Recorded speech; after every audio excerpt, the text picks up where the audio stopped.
hi guys welcome to my mini blog जी मु सकाळे जाइतली ड्यूटी आसला परे मते हाथ रे मेहंदी करिवार थिला काहेकि राति पाइले होउची जाकर थरो जाकर रे मो मन बहुत दुख तार कारणटा होउची कि मु सब वर्ष मंदिर जाए किंतु एई वर्षटा जाई परिबिनी हेले मेहंदी न लगेले मो मन बहुत दुख हबो सेइथि में आज घर को आछैतले निहारिका मैडम जे कि मते मेहंदी लगे देबे बोली मते मेहंदी लगेबा को बहुत भल लागे सबले मु अपेक्षा करथाई केमती गोटे पूजा पर्व आसीबा और मु ता पूर्व दिन रु मेहंदी लगे अलगा दिन मानकर मेहंदी लगे बुले समस्ते कहे कि कहीं एते सजे ही बुलुच तो सेई टाइम रे भी किछि कहया पाखे आंसर न थाए किंतु हाँ एमती पूजा पर्व टाइम रे मेहंदीटा लगेले लिस्ट पूजा पर्वर बाहानाटा तो मिल जाए आपण मानक सहित कथा हबा भितर मोर गोटे हाथ कंप्लीट हो जाइछि आ गोटे हाथ सरीबा ऊपर ते जल्दी एते सुंदर डिजाइन रे मेहंदी करूथिले ना माने बहुत जल्दी सरी जाउथिला मोर दीटा हाथ केते शीघ्र कंप्लीट हो गला जना भी पड़लानी मेहंदीटा केमती हिचे कमेंट करिवे उत्तर पट मेहंदी सरी गला परे से मोर ऊपर पट करिबा भी स्टार्ट करि देइथिले हां मेहंदी लगेला बेले मते मेहंदी पूरा फुल फुल करके लगेबाकू ही भल लागे सतरे मोर दी हाथ कंप्लीट हैला परे ना मते बहुत सुंदर देखा जाउतला मो हाथटा ते जल्दी और एते सुंदर डिजाइन करथिबारो तांको गोटे बड्ड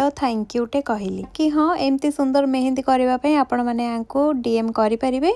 मो आंको आईडी इंस्टाग्राम रे मेंशन करि देबी बाकी सांग माने मेहंदीटा केमती हिचे सेटा कमेंट करी निश्चित कहबे मेहंदी कर से से बाहर जाइतले घर को आंको छाडी के असला परे टिके स्टाइल मारि देली किंतु हाँ आ गोटे कथा भी हाथ में मेहंदी लगी बोली आज मु खाइबेनी कि पीबिनी डायरेक्ट सोईबी